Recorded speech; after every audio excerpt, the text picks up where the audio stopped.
நான் வீரன். எனக்கு படையெல்லாம் தேவையில்லை. சண்டைக்கு நான் தனியாக தான் போவேன். மச்சான் என்னை அடிக்க வர்றான், 4 பேர் வாங்கன்னு கூட்டிகிட்டு போக நாய் நரி கிடையாது. நான் புலி. நான் தனியாக வந்து வேட்டையாடுவேன். தொடக்கத்துலேருந்து சொல்கிறேன், நான் தனித்து தான் நிற்பேன்னு.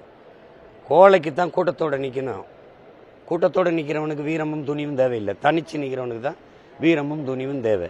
என் கோட்பாடு தனித்து தான் நிற்கும். ஊழல் லஞ்சத்தை ஒழிக்கணும்னு நீங்கள் விரும்புறீங்களா? நீங்கள் விரும்புறீங்களா தம்பி? விரும்புறீங்களா? யாரோட சேர்ந்து ஒழிப்பீங்க? தூய ஆட்சியை கொடுக்கணும். ஒரு அடக்குமுறை ஒடுக்குமுறையில் நல்ல நிர்வாகத்தை கொடுக்கணும். உங்களால் மனச்சாந்தட்டு சொல்லுங்கள். உங்கள் பிள்ளைகளை பள்ளிக்கூடத்துக்கு நிம்மதியாக அனுப்பிட்டு வீட்டில் நிம்மதியாக இருக்கிறீங்களா?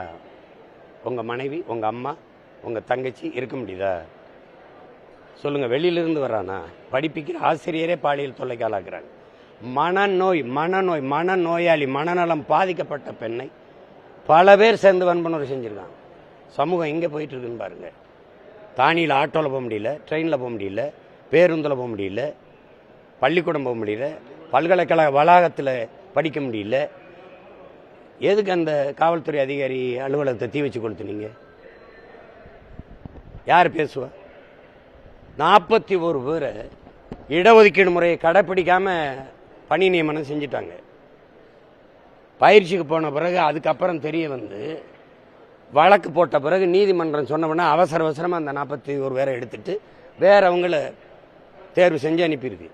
இது ஒரு ஆண்டு தெரிய வந்திருக்கு. அதுக்கு முன்னாடி நடந்ததெல்லாம் எங்கன்னு தேடி எடுத்து அந்த அம்மா மறுபடியும் வழக்கு கொண்டு போகிற அந்த கோப்புகள் வெளியில் வரக்கூடாதுன்னு தீ வச்சு கொளுத்துனதான் நடந்தது. அதை ஏன் நீங்கள் எல்லாம் பேசலை?